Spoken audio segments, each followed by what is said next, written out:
Okay. Thank you for watching my first video, and then I'm teaching you right now the second part of Hebrew alphabet. This one is in capital letters, this one is small letters, this one is Amharic, numeric, this one is in English. So in three parts we're gonna separate all the alphabet. We're gonna finish in the third part. This is the second one. We're gonna finish in third part. In the third part, we will finish all the alphabets of Hebrew language. So this is the second one. Thank you for watching the first part. አመሰግናለሁ የመጀመሪያው ክፍል ስለተከታተላችሁ። አሁን ወደ ሁለተኛው ክፍል እየሄድን ነው። ይሄ በትልልቁ ወይም በካፒታል በትልልቁ ፊደላት የተጻፉ ነው። ትልልቁ ፊደላት እነኚህ ትንንሾቹ ፊደላት ናቸው ለመጻፊያ የምንገለገልባቸው። እነኚህ ደግሞ የኮምፒውተርና የመጽሐፍ ላይ የምናነባቸው ናቸው። እነኚህ ደግሞ በአማርኛ የተጻፉ ናቸው፣ እዚህ ጋር በእንግሊዝኛ የተጻፉ ናቸው። አነባበባቸው ድምጻቸው ማለት ነው። ስማቸው ነው። አነባበባቸው በኋላ እንመጣበታለን። ይሄ ታፍ ነው። ቴት ነው። ይሄ ቴት ነው። ይሄ ቴት ነው። ቴት ቴት ቴት ቴት። ዩድ ዩድ ዮድ ዮድ። ካፍ ካፍ ካፍ ካፍ። ላሜድ ላሜድ ላሜድ ላሜድ። ሜም ሜም ሜም ሜም። ኑን ኖን ኖን ኖን። ሳሜህ ሳሜህ ሳሜህ ሳሜህ። አይን አይን አይን አይን። ቴት ቴት ቴት ቴት ቴት ቴት። ዩድ ዩድ ዩድ ዩድ። ካፍ ካፍ ካፍ ካፍ። ላሜድ ላሜድ ላሜድ ላሜድ። ሜም ሜም። ኑን ኑን። ሳሜ ሳሜህ። አይን አይን። ቴት ዮድ ካፍ ላሜድ ሜም ኑን ሳሜህ አይን።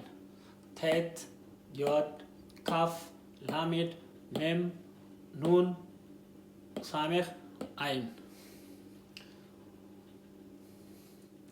ቴት ቴት ዮድ ዮድ ካፍ ካፍ ላሜድ ላሜድ ሜም ሜም ኑን ኖን ሳሜ ሳሜ አይን አይን። Just I told you that both all the alphabets here, what we see here, all the alphabet of Hebrew language. So we're gonna see all the alphabet of Hebrew language.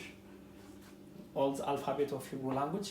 We're gonna see all the alphabet of Hebrew language here. So all alphabet of Hebrew language we see right here. But in the second part, this is the second part of the alphabets. On this, all of the alphabets is the second part.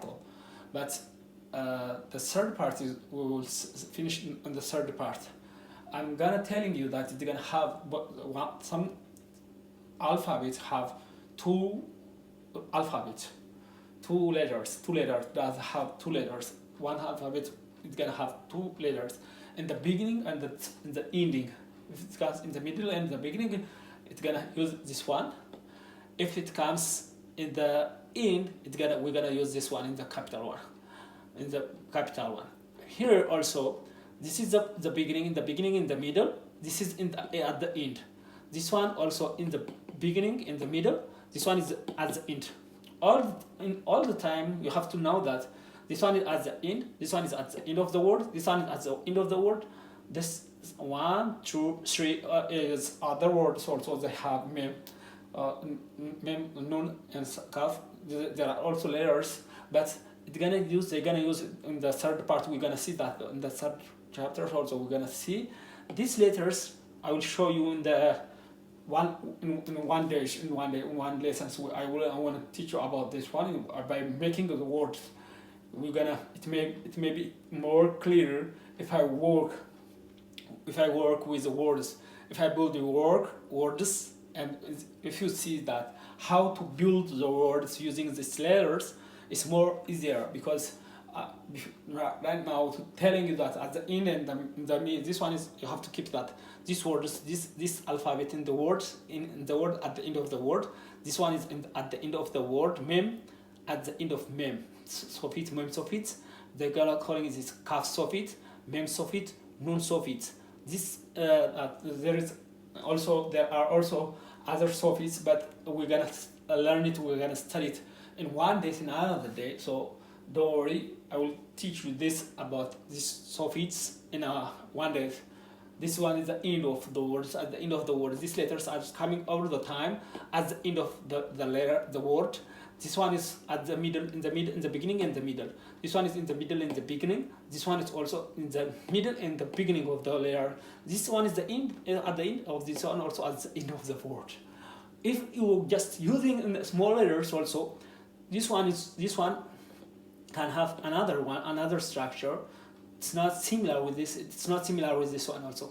So this one it looks like just like this one without dots. Sometimes they can write in computer without dots. Kaf, they just write without dots. So don't worry, don't buy if you see that kaf without dots. Just like see, just like this, you're gonna see that. So lamed is lamed, only one. So mem in the first and at the end. So this one mem first in the middle, and this one is at the end. This nun in the beginning, in the middle. This one is at the end. So this one is in small letter. This one also in small letters at the end. So this sameh doesn't have the end, but it comes the same banana. This one also is the same banana. ለመናገር ነው የፈለኩት ምንድነው ቴት ዩድ ካፍ ላሜድ ሜም ኑን ሳሜ አይን እዚህ ጋር ሁለት ፊደሎች አጠገብ ላጠገብ አሉ ሁለት ያላቸው ፊደላት። እዚህም ሁለት ፊደል፣ እዚህም ጋር ሁለት ፊደል፣ እዚህም ሁለት ፊደል ያላቸው አሉ። እዚህም ሁለት ፊደል፣ እዚህም ሁለት ፊደል፣ እዚህም ጋር ሁለት ፊደል ያላቸው አሉ። እነዚህ ሁለት ፊደል ለመሆናቸው እንደ ኮማ እናደርግና ምልክት ነው። ስለዚህ ይሄ ሁለት ፊደል ያላቸው ምንድናቸው? እነኚህ ቺካፍ እዚህ ጋር ካፍ ነች። ቺካፍ ቃል ሲመሰረት ከቃል መጀመሪያ ላይ ነች እቺ የምትገባው ወይ መሐከል ላይ ትሆናለች። እቺ ቃሉ ከተመሰረተ ከመጨረሻ ላይ ነው የምትመጣው ማለት ነው። እቺ ካፍ በመጨረሻ ነው። ሜምም እንደዛው ሜም ይሄ መጀመሪያ ላይ ቃል ሲመሰረት ቃሉ ለምሳሌ ላሜድ ከሆነ እቺ መጀመሪያ ላይ እዚህ ጋር የምትመጣው ይሄ እቺኛዋ ሜም ከሆነች እዚህ ጋር መጀመሪያ ትመጣለች፣ መሐከል ላይ ትመጣለች፣ መጨረሻ ላይ ግን እቺኛዋ ነች የምትጻፈው ማለት ነው። ድ ከሆነች ላሜድ ስትጻፍ እቺ ድ በመጨረሻ ነው የምትጻፈው ማለት ነው ብንጽፋት በዕብራይስጥ ቋንቋ። ግን እቺ ድ እዚህ መጨረሻ ላይ ስለማትጻፍ አሁን አማርኛ ስለሆነ ነው እንጂ አሁን እቺን ድ እዚህ ጋር ካልጻፍናትና በዚህኛ ብንጨርስ ትክክል አይደለም ማለት ነው። ሁሌ መጨረስ ያለበት እቺ ላሜድ መጨረስ ያለባት እቺኛዋ ድ ነው የምትጠቀመው ማለት ነው። ድ ከሆነች ነው ምሳሌ ነው እየተናገርኩ ያለሁት። እቺ ድ በዚች ነው የምትጨርሰው ማለት። እቺ ሜም ነች፣ ግን ሜም ከሆነች እቺኛዋ ም ነው የምትጠቀመው ማለት ነው። ለምሳሌ እዚህ ጋር ሜም ነው፣ እቺኛዋ ነው የምትጠቀመው እንጂ እቺ ከተጠቀመች ትክክል አይደለችም ማለት ነው። ትክክል አይደለም ይሄ ቃል። ስለዚህ በቃላት አጠቃቀም ደረጃ ረገድ ይሄ በመጨረሻ የሚጻፉ አረፍተ ነገሮች በአረፍተ ነገር በቃላት መጨረሻ ላይ የሚጻፉትን ፊደሎች ለብቻ አረፍተ ቃላት እየመሰረትኩኝ አስረዳለሁ ማለት ነው። እሱን አትጨነቁ። አሁን መያዝ ያለባችሁ ፊደሎቹ ምን ይመስላሉ ነው። ዩድ የምትባለው ነጥብ እንደ ነጥብ አይነት ነች፣ እንደ ነጥብ አይነት ነች። ስለዚህ ቺኛዋን እንዳትዘናጓት። ቴት ነች፣ ዩድ ነች፣ ካፍ ነው፣ ላሜድ ነው፣ ሜም ነው፣ ኑን፣ ሳሜ፣ አይን። ይህንን እንድትይዙ የምፈልገው ነው ማለት ነው። tet, tet, tet, tet. Yod, yod, yod. Kaf, kaf, kaf. Lamed, lamed, lamed, lamed. Mem, mem, mem, mem. Nun, nun, nun. Same, same, same.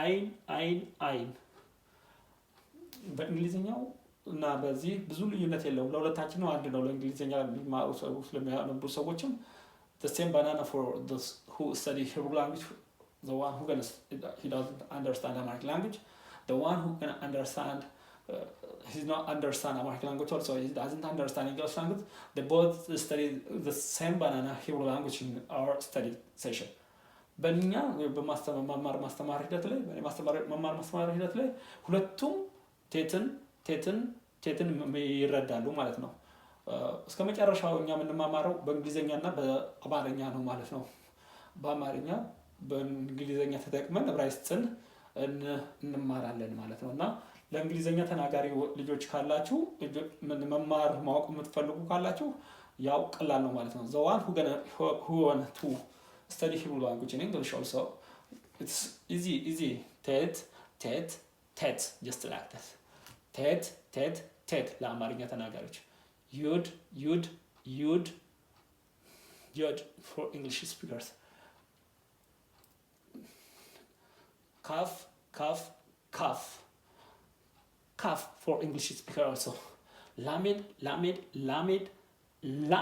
for English speaker also mem for English speaker nun for English speakers samech for English speaker ein for English speaker so thus all the first part and the second part have the similarity in the alphabets some alphabets look like the first one and the second one it looks like the third one for examples the similarity with bet and nun they have similarity but in nun if you see that this leg it's not longer just like this up to here the in bet it just comes up to here this was more longer so that's the only difference between the nun and bet in the first part as you see that some spelling alphabets they have similarity የተወሰኑት አልፋቤቶች አንድ አይነት የመመሳሰል ባህሪ ያላቸው ኑን እዚህ ጋር እና ቤትን ስንመለከተው ቤት ላይ በመጀመሪያው ላይ ስንመለከተው የቤት እና ኑን ይመሳሰላሉ ግን ቤት ረዘም በማለቱ ይታወቃል ማለት ነው ትንሽ ረዘም ይላል ልዩነት አላቸው ሲጻፉ ይሄ አጠር ይላል ወደዚህ ቁመት የላትም እቺ ወደዚህ አጠር ትላለች ረዘም አትልም ይሄ ወዘምኛው በጣም ረዘም ይላል ሲጻፍ ይሄኛው አጠር ይላል ያኛው ግን ቤት ላይ ረዘም ያለ ነው ረዘም ብሎ ነው መስመሮቹ የሚቀጥሉት ማለት ነው ይሄንን ለጠቅላላ ዕውቀቴና ካልን ስለ ስፔሊንጎቹ ስለ አጣጣላቸው ስለ ሌሎቹ ስለ አጻጻፋቸው በሚቀጥለው ትምህርት እንማራለን አሁን አንድ ጊዜ እንከልስና ትምህርቱን እናጠቃልላለን የዛሬ ትምህርታችን ማለት ነው tet yod kaf lamed mem nun samech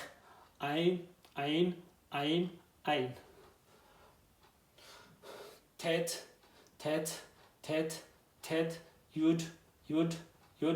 yod kaf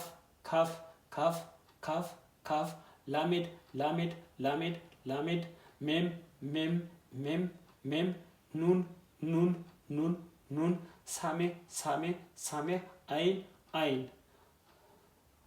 ይሄን ይመስላል ስላዳመጣችሁኝ አመሰግናለሁ የተጻፈውን በደንብ ግልጽ እንደሚሆንላችሁ እርግጠኛ ነኝ ይሄንን ክፍል 2ን ስለተከታተላችሁ አመሰግናለሁ በክፍል 3 እንገናኛለን እንደ እግዚአብሔር ፍቃድ ስላስተማረን እግዚአብሔር የተመሰገነ